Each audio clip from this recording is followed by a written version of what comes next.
लेटच करायला पाहिजे, विचारपूर्वक करायला पाहिजे.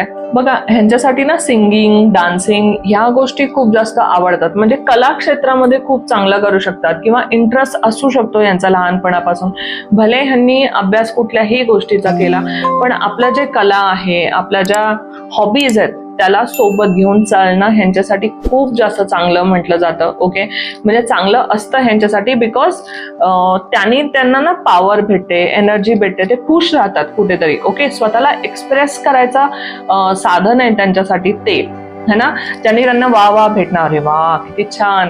मग अशा टाईपचं ना त्यांचं सेल्फ कॉन्फिडन्स किंवा सेल्फ लव्ह वाढवतं. ओके, तर मग ह्या गोष्टी त्यांना आयुष्यभर आपल्या हॉबी आपल्या सोबत घेऊन चालायला पाहिजे. असं बघितलं जातं ह्यांची ना इमॅजिनेशन पॉवर खूप चांगली असते. फ्युचर खूप छान असतं ह्यांचं. ओके, फक्त ह्यांना ना खुश राहायचं. मी नेहमी ह्यांना सांगत असते की यू आर हॅपी